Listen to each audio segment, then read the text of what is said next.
অভি আর ছুটিকে কাছাকাছি আসতে দেখে রেগে রুমকি সুইসাইড করার মতো নাটক করে। হ্যাঁ বন্ধুরা, এমনটাই দেখা যাবে। বিস্তারিত জানতে ভিডিওটিকে লাইক দিয়ে চ্যানেলটি সাবস্ক্রাইব করে দেখতে থাকুন। গল্পের শুরুতেই দেখা যাবে অভির বন্ধু এসে যখন বলে যে কি হয়েছে ছুটি, তুমি আমাকে এভাবে ডাকলে যে? তখনই ছুটি বলে, হ্যাঁ দাদা, আপনাকে ডেকেছি, আপনি আপনি এখানে থাকুন। আমার কিন্তু ভয় করছে, কারণ এই উকিল বাবুকে দেখে আমার প্রচন্ড ভয় করে। তখনই দেখা যায় অভির বন্ধু বলে ওঠে যে বৌদি, এভাবে এভাবে ভয় পাবেন না, কারণ আমি জানি আমার বন্ধু কখনো অন্যায় করতে পারে না। আমার বন্ধু অনেক সৎ একজন মানুষ। আপনি হাজার চেষ্টা করলেও এরকম একজনকে আপনি পাবেন না। তখনই অভির বন্ধু বলে, আচ্ছা বৌদি, ঠিক আছে, আমি এখন আসছি। যদি অভি জানতে পারে আমি এখানে এসেছি, তাহলে আমাকে আর রক্ষে করবে না।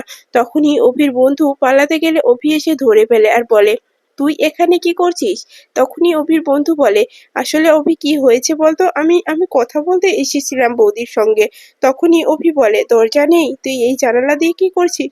তখনই ছুটি বলে, আসলে উনি এই জানালা দিয়েই এসেছিলেন। তখনই দেখা যায় অভি বলে, তুই কিন্তু বাড়াবাড়ি করছিস এবার। অন্যদিকে দেখা যায় যে রুমকি ঘরের মধ্যে চিৎকার চেঁচামেচি করতে থাকে আর বলে, কিছুতেই এগুলো এগুলো আমি মেনে নিতে পারবো না। কেন এরকম হচ্ছে?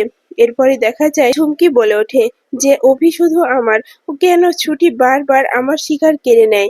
ও ছুটির কাছ থেকে আমি তার সমস্ত কিছু কেড়ে নিলাম, কিন্তু শেষে ছুটি আমার কাছ থেকে ও অভিকে কেড়ে নিল।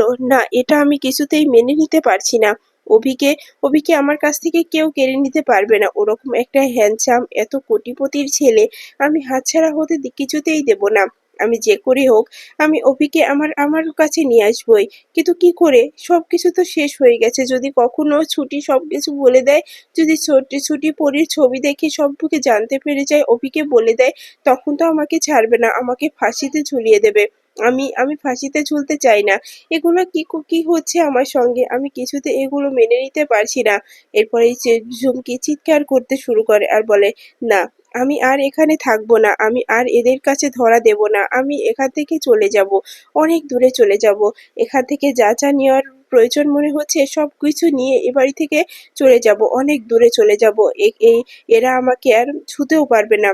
এত দূরে যাব যে ওরা আর হাজার চেষ্টা করলে আমাকে ধরে আনতে পারবে না। আমি কিছুতেই ওদের কাছে ধরা দেব না। এরপরে যখনই এই ঝুমকি সমস্ত কিছু ব্যাগে ভরে নিয়ে পলাতে যাবে, তখনই ঝুমকি তার ছোটবেলার ঝুমকিকে দেখতে পায় চোখের সামনে। সেই ঝুমকিকে দেখে বলে, ছোট, তুই এখানে?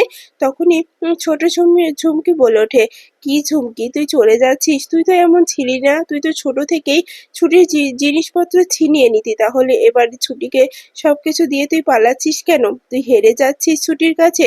তুই ছুটিকে দেখে ভয় পাচ্ছিস? তখনই ঝুমকি বলে, না, না ছোট, আমি ভয় পাচ্ছি না, আমি ভয় পাই না। আমি আমি আমি যাব না, কোথাও যাব না। কিন্তু কি করব যদি জানাজানি হয়ে যায়? আমি তো এবারের আসল পরী নয়, ওই ছুটি হলো আসল পরী। তখনই এই ছোট পরী বলে যে, কেন? ও যা হয়ে গেছে গেছে। এবার তো সবাই জানে যে তুই এবাড়ির আসল মেয়ে পরী। তাই তাই তুই এ বাড়ি থেকে যাস না, ঝুমকি। তখনই ঝুমকি বলে, হ্যাঁ, তুই তো ঠিকই বলেছিস। আমি এ বাড়ি থেকে যাব না। আমি কেন এ বাড়ি থেকে চলে যাব? আমি এ বাড়িতে মেয়ে হয়ে এসেছি। আমি এ বাড়ি থেকে একদম যাব না। পরী পরীর হয়েই আমি এ বাড়িতে সারাটি জীবন থাকবো। এরকম রাজত্ব আমি আর কখনোই পাবো না। এই সমস্ত কিছু শেষ করে ফেলবো। আমি ছুটির কাছ থেকে অভিকে ছিনিয়ে নিয়ে আসবো। আমি কিছুতেই হেরে যাব না। হেরে যেতে পারি না আমি। কেন আমি হেরে যাব? কিসের জন্য আমি হেরে যাব না? আমি কিছুতেই হারতে পারি না। তখনই দেখা যায় অন্যদিকে অন্যদিকে ছুটি বলে যে, আপনি কি বলছেন বলুন তো? তখনই অভি বলে, আমি আপনাকে বলছি যে একটা ডায়েরি হাতে নিন, আপনার সঙ্গে একটা দরকার আছে। তখনই ছুটি বলে, কি দরকার আছে আমার সঙ্গে আপনার?